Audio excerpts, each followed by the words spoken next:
So, how can one election loss create two totally different, completely conflicting stories about why it all went down? Well, today, we're going to dig into the competing postmortems of Kamala Harris's 2024 defeat to figure that out. First, let's just set the scene.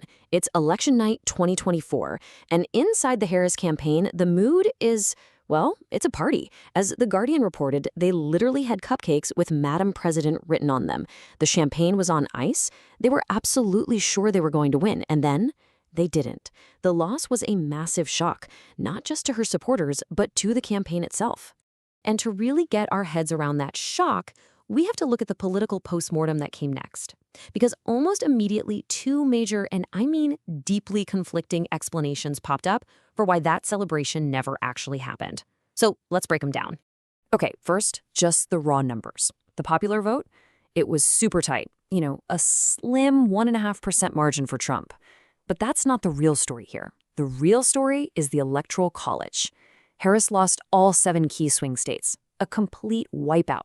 That's a total reversal of what happened in 2020, and it handed a decisive win to Trump.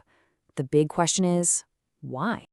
All right, our first perspective comes from the inside, from the person at the very center of it all. We're going to look at Kamala Harris's own story of the race, which she laid out in her political memoir, 107 Days. So that title, 107 Days, is absolutely key to her entire argument. It's about the incredibly short, historically short sprint she had to run for president after Joe Biden finally withdrew. So right from the get-go, her whole story is framed as this desperate campaign against the clock. And listen, Harris does not pull any punches about the hand she was dealt. She flat out calls the timing of Biden's withdrawal recklessness, arguing that the stakes were just simply too high for what she saw as a personal last-minute decision. She paints this picture of a White House where she was just constantly fighting an uphill battle. She talks about having to prove her loyalty over and over again to Biden's inner circle.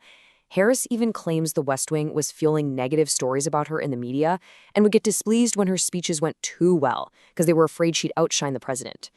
All of this, she says, put her in the worst position imaginable to tell Biden he should step aside.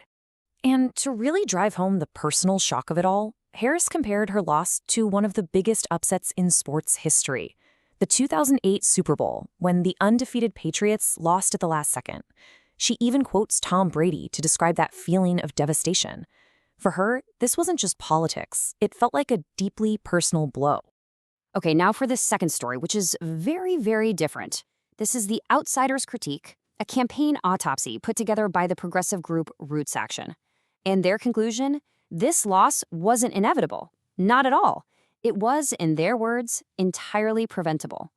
This report from Roots Action, called The Autopsy, it argues the whole defeat was basically the result of a series of disastrous choices made by the Harris campaign and the DNC.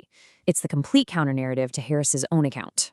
And the core of their entire argument really comes down to one single staggering fact. Harris didn't just lose, she failed to turn out a huge number of people who had voted for Biden just 4 years earlier. The scale of this problem was just massive. We're talking about a drop of 6.8 million votes for the Democratic ticket between 2020 and 2024. In an election that was decided by razor-thin margins, this drop-off wasn't just a problem. In their view, it was the fatal wound.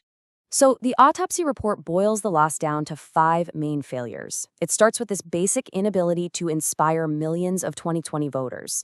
Now, they do agree with Harris on one point, what they call Biden's betrayal by exiting so late, but then they pivot hard to strategy. They slam the campaign for abandoning its working-class base to chase after Republicans, for alienating young and Arab American voters over Gaza, and ultimately for losing a huge chunk of voters between 18 and 29. And right here, this is the absolute heart of the disagreement. The Harris campaign put its energy into winning over moderate Republicans, famously bringing Liz Cheney out on the campaign trail. But the autopsy report says this was a catastrophic mistake.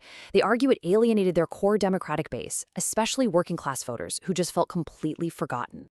So how was Harris's version of events, her insider story, received? Well, it turns out not great, especially among critics and, even some of her fellow Democrats. Writing for The Guardian, Nesreen Malik had this really sharp critique, saying the memoir shows a formidable lack of self-awareness from a politician who invests too much in presentation. And this really captures a common theme in the reviews, that the book felt more about image than any real substance or self-reflection. And that criticism wasn't just coming from the media.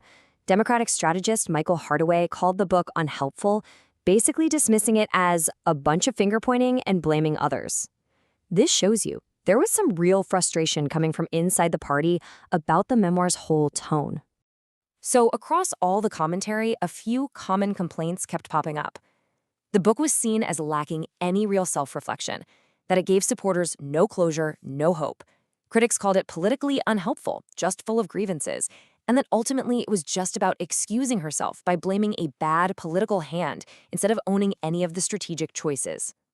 So what we're left with are these two totally different stories.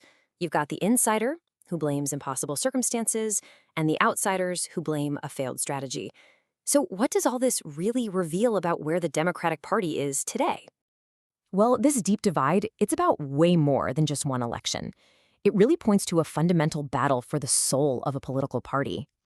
Let's just boil it all down. In Harris's view, the cause was an impossible situation, and the blame falls on Biden's late exit and his unsupportive staff. But in the Autopsy view, the cause was a total strategic failure, and the blame lies with a campaign that prioritized corporate donors and ignored its base. It's like they're describing two completely different realities to explain the very same defeat. And ultimately, that's the real takeaway here. These aren't just different interpretations of a loss. They represent a fundamental, unresolved fight over the very identity of the Democratic Party. Is its future as a centrist party trying to win the middle, or is it as a populist party focused on firing up its base? And then that leaves us with this final question. One story blames the hand that was dealt, the other blames how the cards were played. So do these competing postmortems actually offer a clear path forward for the Democrats? Or do they just give us a map of a party that's at war with itself? The answer to that is probably going to define their entire next chapter.